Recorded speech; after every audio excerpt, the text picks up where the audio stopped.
Alright, well, I am super excited about this next project because I am going to build one of these guys. So, I've got to figure out some of the final dimensions, lots of cutscenes, and fancy math, so let's get to it. Alright, so if we do 7.9 inches, this would be the center point from between the two treads. Is that big enough? Alright, if we make it 25% larger, that brings it from like a 1/10, whatever scale. This scale, the rough chassis is 12.25 inches long, it looks like.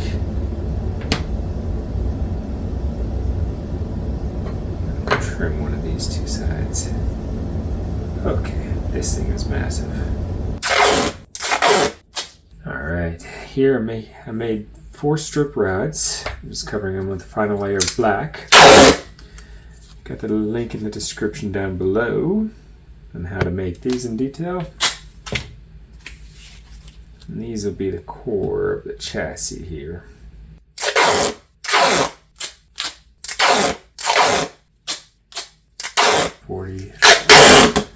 Almost 4 feet long if you extend everything. Good Lord. I'm a glutton for pain sometimes. Alright, so these two are 12.25. These will be two sides of my chassis. The treads go right over the middle of these. This will be the body chassis width. Oh gosh, this thing is massive.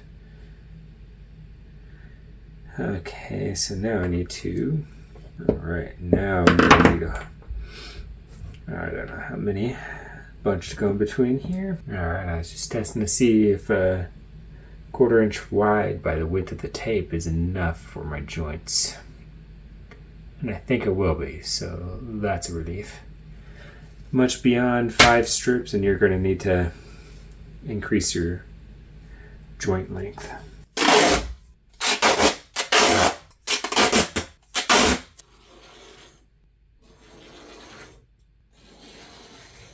Okay, how many of these do I actually need? Oh yes, I need to find center for sure. Alright, so here's what I'm thinking.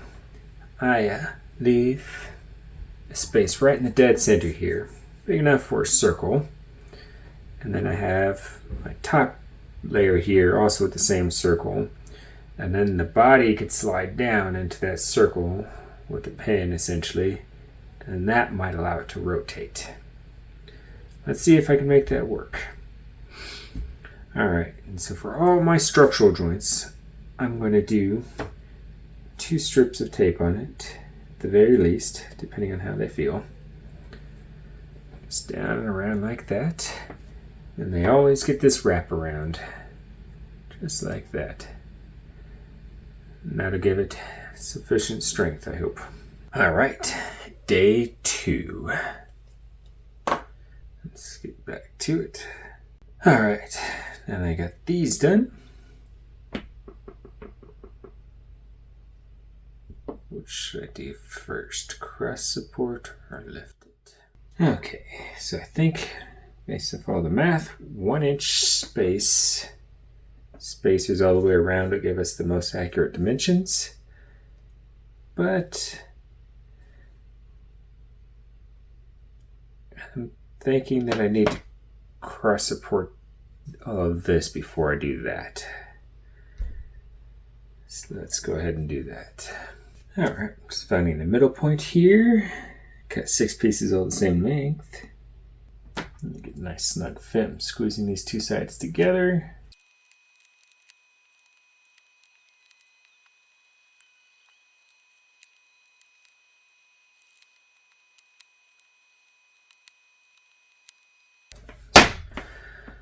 Alright, one side done, now to the other.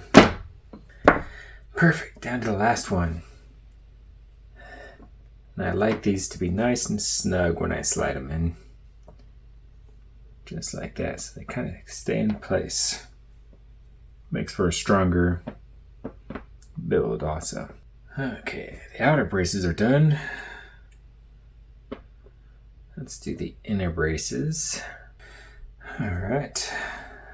I'm just taking a rod, bent it around in a circle, just to match the width of an empty roll of duct tape. Now let's see how we can make this work. I'm going to cut the ends at an angle so that would they flow into each other.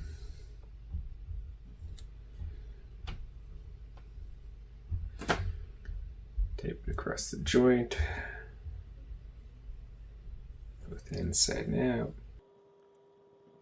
Take a few pieces and wrap it around the joint like this.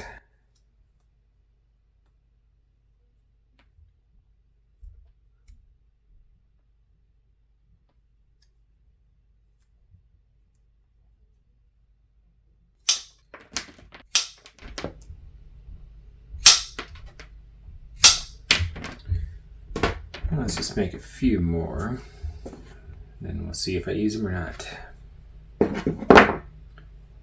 Crease along the edge with the seam.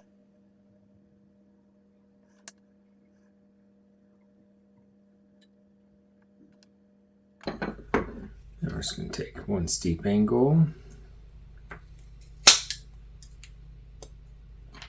like that. The open face of that's facing up. And just as an easy guide,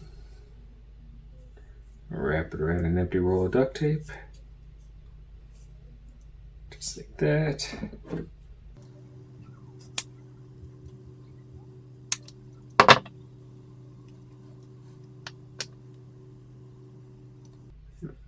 And I'll just cut off the other end and then pinch it in place and tape it down real quick. Not quite a perfect circle, but these things never are.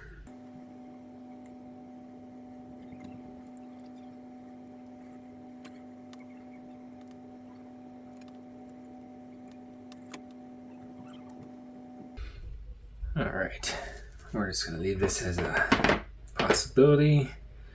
I'm going to come back to it when I get further on in the frame. Split the difference here.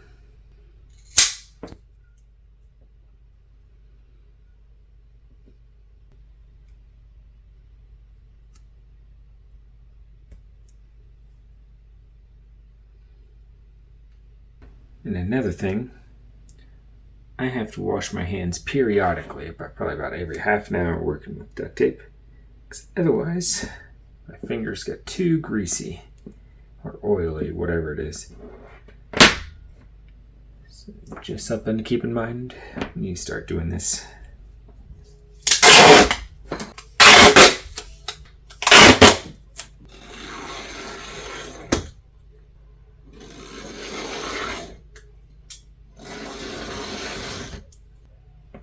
Now we're going to run cross supports between all of these pieces. I just start by cutting a wedge on this side and kind of line it up to the other side. Do a long sweeping cut like that. And then kind of mark it out so we get ourselves a nice little pointy end on both sides. And I'll keep trimming it down till it's just about perfect, because I want it snug, but I don't want it so snug where it like bends the frame.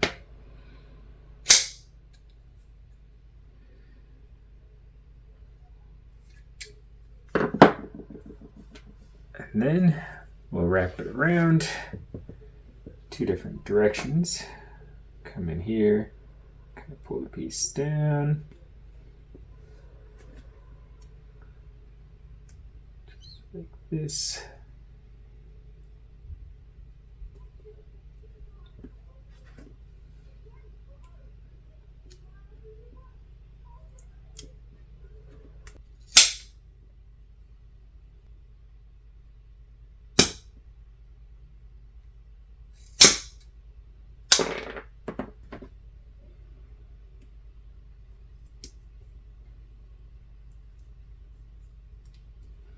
2 complete units. So next, either brace this now or later, and then we'll lift this up and we'll figure out the pivoting mechanism later too. All right, that's the end of day 2.